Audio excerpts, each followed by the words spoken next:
Maya Angelou once said, the ability to trust the very first voice you hear translates into your ability to trust yourself.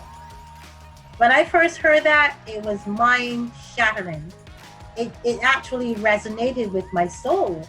I was like, trusting your very first voice.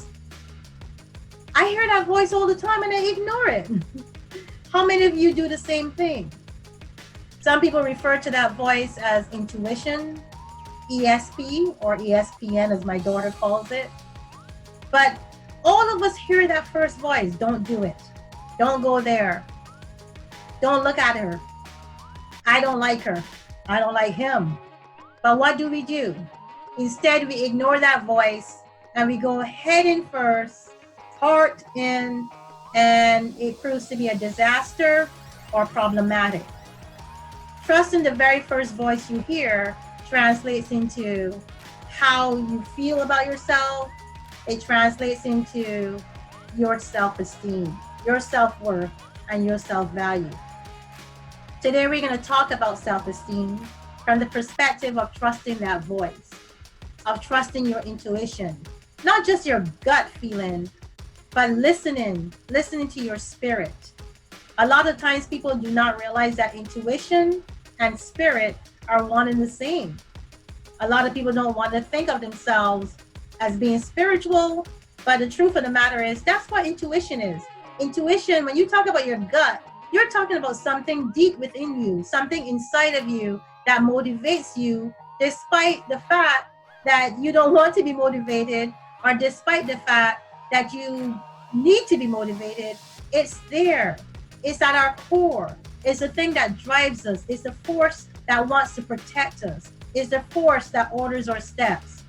But many people ignore that. If you're one of those people, keep on listening. How do you develop self-esteem? There's no self-esteem without trust. There's no self-esteem without you believing that you're capable of making choices and decisions that will impact you further down the road or that will affect your outcomes. How can you say that you have an abundance of self-esteem but lack the whole aspect of believing in yourself?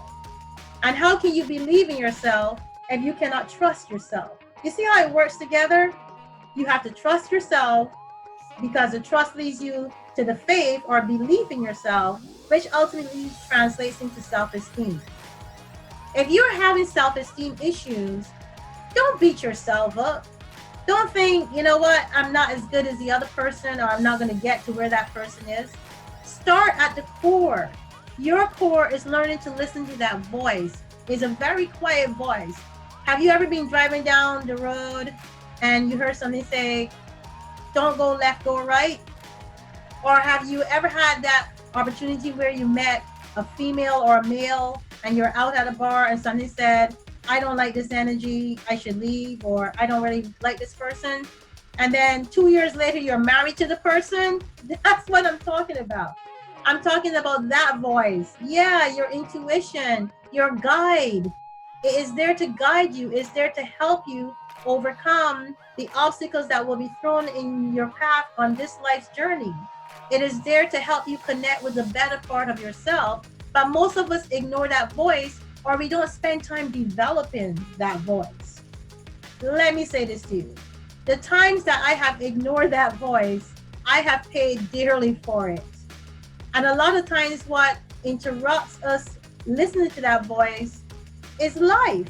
The things that we have built up during our lives, the bad habits, the inability to shut out the noise, the inability to not listen to ourselves, the inability to hear everybody else's voice but our own. If that's you, then stop the noise.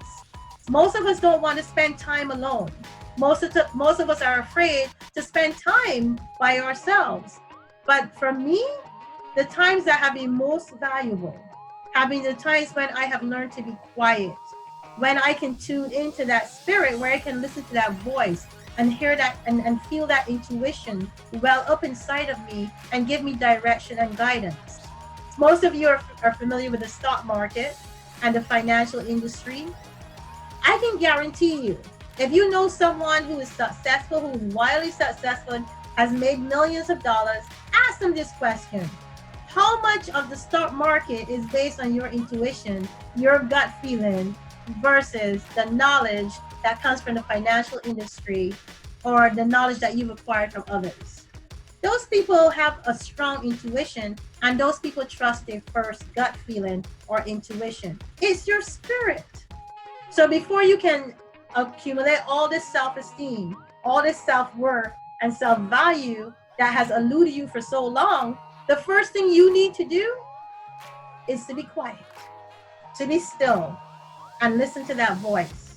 It's the voice of reason, it's the voice of calm, and it's a voice that wants to guide you on the right path. It's a voice that tells you, if you turn left, you're going to be safe. If you go right, there's an accident down the street, or you may be involved in an accident.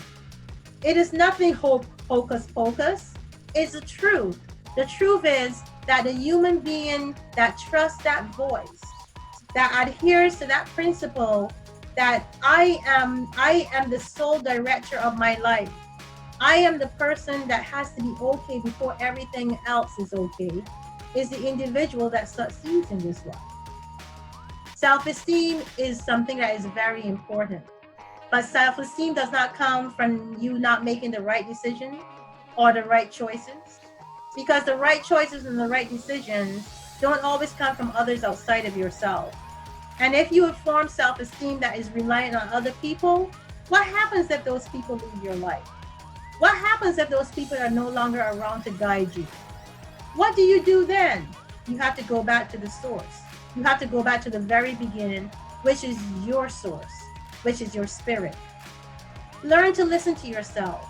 I'm going to talk more about self-esteem. This is just the beginning, but I want you to learn and want you to understand that the primary and first thing that needs to be done is you trusting yourself, is you owning that which was given to you. It's almost like you have this secret weapon, but you refuse to use it. Instead, you abuse it. I mean, come on. You're at the bar. Your spirit tells you, I don't like that guy. I don't really like him. He's talking to me. I don't want anything to do with it. And then the next thing you're like, well, you know what? He's kind of cute. He's handsome. Or you meet that girl and you're like, oh my God, something about her is just wrong. And next thing you know, she's persistent and she gets you. And 2 years later down the road, you're like, you know what? I didn't like her the first time I married her. It's too late then, or not. But here's the thing. Learning to trust the very first voice you hear is important. It is the first building block in this whole series of developing self-esteem, self-worth, self-value. It's the first building block in helping you to navigate this earthly realm. Without it, you're going to be lost. Without it, you're going to encounter a lot of obstacles that are unnecessary.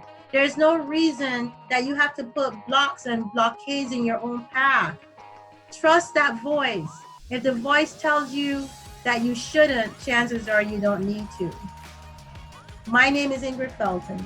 Thank you as always for visiting the YouTube channel.